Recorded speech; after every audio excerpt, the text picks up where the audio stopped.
Assalamualaikum warahmatullahi wabarakatuh. Perkenalkan, nama saya Arif Milana dari kelas PJKR 3C. Di sini saya ingin mempresentasikan tugas biomekanika olahraga melalui soal yang telah dipaparkan. Soal yang pertama yaitu jelaskan pengertian dan macam-macam gaya. Gaya adalah suatu yang menyebabkan terjadinya perubahan keadaan dari diam ke gerak, gerak ke diam, atau perubahan bentuk dan perubahan kecepatan. Macam-macam gaya yang pertama yaitu gaya berat atau gaya gravitasi. Gaya ini merupakan gaya luar yang harus ditentang oleh badan manusia dalam semua gerakannya. Yang kedua, gaya tahanan. Lalu yang ketiga, gaya gesekan.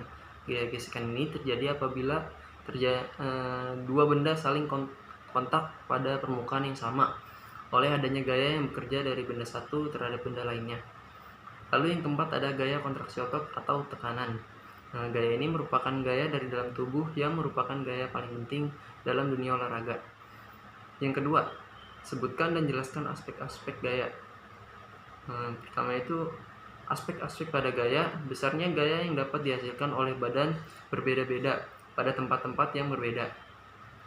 Makin jauh objek dari pusat bumi, makin kecil tekanan gravitasi dan makin kurang beratnya.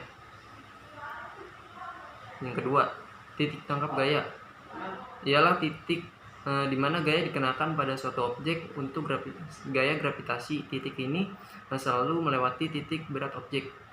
Yang ketiga, ada arah gaya. Arah gaya ialah sepanjang garis geraknya. Karena gaya gravitasi menarik semua objek ke arah pusat bumi, maka arah gravitasi adalah vertikal ke bawah.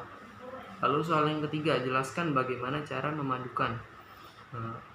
Seringkali dua gaya atau lebih digunakan pada objek yang sama.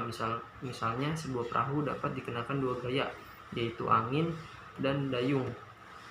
Pengaruh dari gaya gabungan pada manusia yang menyebabkan atau mengubah gerak dapat digolongkan menurut arah dan penggunaannya. Jadi tiga ialah linear, konkruer, dan paralel.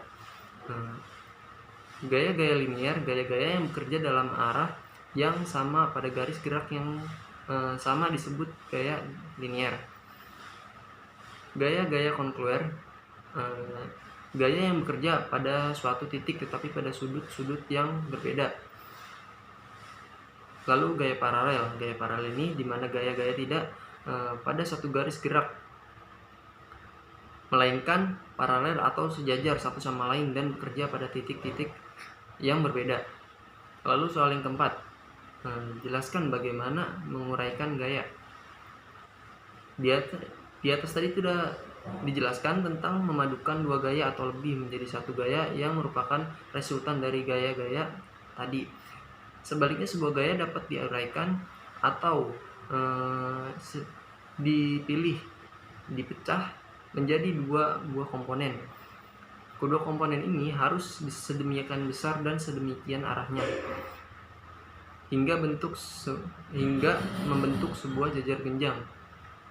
Lalu soal yang kelima, sebutkan peranan gaya sentrifugal atau dalam cabang olahraga. Biasanya sering kita jumpai pada olahraga balap sepeda. Penerapan gaya sentrifugal, biasanya penerapan gaya ini dapat kita lihat ketika para pembalap berada di tikungan, dimana ketika mereka di tikungan itu mencondongkan sepeda mereka ke arah pusat putaran.